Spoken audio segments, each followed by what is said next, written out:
you look outside, normally we'd probably have 2 or 3 feet of snow on the ground, and I'm not complaining. Yeah, we don't have it, but we all know in the realty world, winter and summer are two completely different deals. Now, I want to know, are there tips, because there's a lot different, time of the year again, are there tips in selling during the winter?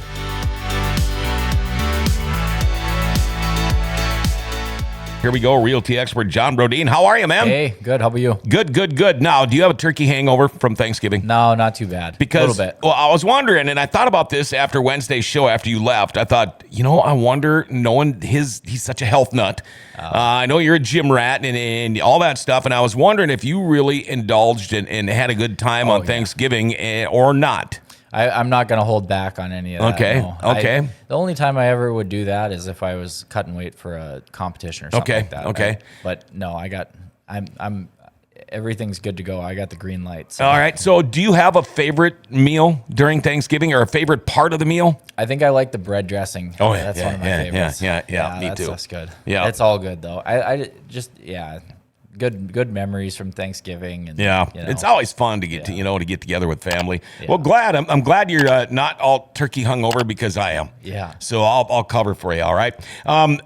Here we go. You look outside. Normally we'd probably have 2 or 3 feet of snow on the ground, and I'm not complaining. We don't have it, but we all know in the realty world, winter and summer are two completely different deals. Now, I want to know, are there tips, because there's a lot different, time of the year again, are there tips in selling during the winter? Yeah, there's some other, you're right about, first off, I'll touch on what you just said about the market being different. So the market is slower in the winter. There's fewer listings on the market, and there's even fewer buyers out in the market. So you can expect things to take a little bit longer to sell. If you have complete flexibility over when you sell and you want to time things perfectly, what I would probably suggest would be waiting until like April, like early April. Get it on the market, have it all ready to go in March, end of March, get your photos done and everything, and then hit the market in late March or early April. That's probably when the balance between buyers and sellers in the market is most in your favor as a seller.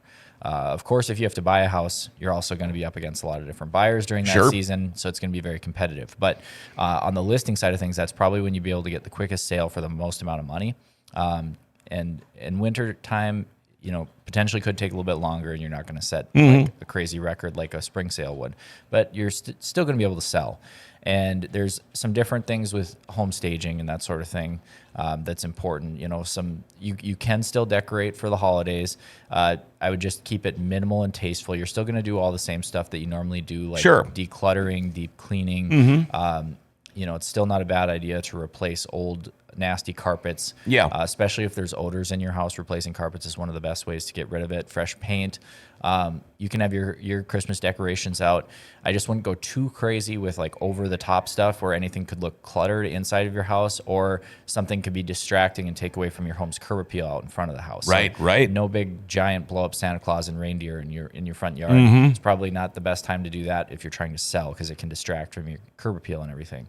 You're going to want to do a great job of keeping all your walkways, porches, driveways shoveled and clear of snow. You can hire it out if you need to, but make sure you're on top of that. Last thing you want, especially if you've already moved and you're putting your house on the market, you're not going to be here. Hire that out. Make sure the snow removal is getting done as soon as it snows. You do not want buyers. And the thing is, and you hit on it, as soon as it snows, you want to get rid of that, because that actually does make your place look better. Much better. It's all tidy. It's neat. You can look at the sidewalks are all clean, and that actually adds to the whole aesthetics of your house and your yard. And in some ways, it sounds like a lot of work, but it might actually be less work than keeping your home ready to sell during the summer, because in the summertime you want your lawn looking perfect, you got to have your landscaping looking perfect, your plants looking perfect, pulling weeds from your rock beds. You don't have to worry about that stuff as well. And if your house doesn't have amazing landscaping, you might be able to get away with it a little bit more in the wintertime, because everything's all covered up. So you're keeping the snow off of all that stuff. First impressions are everything. You do not want buyers to have to walk through a big snowdrift to get up to your house. It just reminds them of all the work involved. Like, you want to show them this place is well maintained. We're on top of things. Create a great experience for them to look at the house. Also, with the sun going down earlier, you're going to want to keep your exterior well lit. Whether if you've got broken lights out front or lights that don't work, get them replaced. Keep those lights on as soon as the sun goes down, because you will have evening showings. And, at 6 o'clock at night, it's going to be dark out compared to, 6 o'clock at night during June. Sure. So, Yeah. In fact, I just, one of my outside lights was burnt out when I got up this morning. I was out there changing a light bulb at 6:15. But have you ever had this happen? You get somebody, you help somebody sell their house. New people come in. It's winter. We got a foot of snow on the ground, and then spring comes and they call you up and say, John, I never realized that we had a dog pasture instead of a yard. It's because I know usually how that works. Yeah, I know. Usually sellers are pretty good about it. So of course sellers should be picking up after their dogs if you're selling their house. It's hard to do, but yeah. Yeah, you want to do that. I mean, and sometimes sellers will say, hey, I'll come back, or I'll hire somebody to come back in the spring and do it. So you don't run into that issue terribly often. But I could see that, though, and where I would probably be the guy to say, well, I have 2 dogs. Yeah. I know I didn't get it all, but there's enough companies now that come and do that, and that you just tell them that, hey, believe me, this spring, if you have any problems, here's my number. Call me. I'll hire somebody. Or you give, exactly. You get, or you give them a couple $100 at closing and say, hey, hire this company, come out and do it. There's a lot of ways around that, so that's not that big of a deal. Back to the lighting thing. It's incredible how much nicer a house looks when it's well lit from the outside versus if there's no great lights. So this is the time where it's a nice time to update those light fixtures. Having soffit lights looks so nice. Oh, it does. Time. Yeah. I mean, especially if you have a higher end home. Yep. So yeah. And then on the inside, like we talked about, we still want it to be decluttered. We want it to be extremely clean. We want the tasteful decorations. Use stuff to kind of warm and cozy up the space too. Yeah. So throw blankets, pillows. If you have a fireplace, it's nice, gas fireplace. Turn it on before showing. It creates a nice cozy ambiance in the house. But yeah, and then pretty much everything else is going to stay about the same. If you've got, you're just going to maintain the home like you would. And you'll be just fine selling in the winter. Do you dread having to do your job in the winter? There are certain days where... we're really lucky right now because, we're in the 30s. It's the coldest it's been in a couple of weeks today. Yeah. And it could be way worse. I hate, I love doing high school hockey games on the radio. Oh, sure. I hate going out to my truck at 10 o'clock at night when it's freezing cold and just leaving, Do you dread it, or it just comes with the territory and it's part of your job because it's not that way forever? Yeah, it comes with the territory. It's part of the job. I'm also showing fewer homes in the winter than I am during the spring months, for example. I might have full days of showings. It's a little more unusual to have an entire day full of showings in the winter months. If it's extremely cold, if it's 15 or 20 below, it sucks because we've got to unlock these lock boxes at every single house. Sometimes they get frozen shut. It's a plastic or rubber type plastic big lockbox that we use our phone to get into, so you can't really have gloves on. Then you have to get this black key box out of the lockbox. The key box is metal, and there's been some times where past years I've been showing houses. It's been so cold, and you're holding that black key box trying to get the keys out of there, and it's literally burning your hand because it's frozen solid and so cold. But no, it's okay. And we also we always think about the coldest days of the winter, but there's plenty of winter days there. It's 20 degrees. Right. And we think that's balmy. Yeah, and sun's out. There's a lot of days when you're out showing houses in the winter where it's not too bad. Yeah. Now, you as a realty expert, you guys are basically on the clock 24/7. Yeah. Do you get to take a step back a little bit during the winter, maybe spend a little more time with the kid or the family, and then, you nail it harder again when it starts to warm up? Does it give you a little bit more free time? Certainly, But knowing you, I would, you probably will still go to the office trying to find something to do. Yeah, I still go to the office every day, but yeah, there is more free time. You're not working as crazy of hours in the wintertime, and you 100%. And then we'll schedule some trips usually for the winter time. We've got a trip in December going out to Whitefish, Montana with some friends. And then we've got a trip to Tulum, Mexico in February.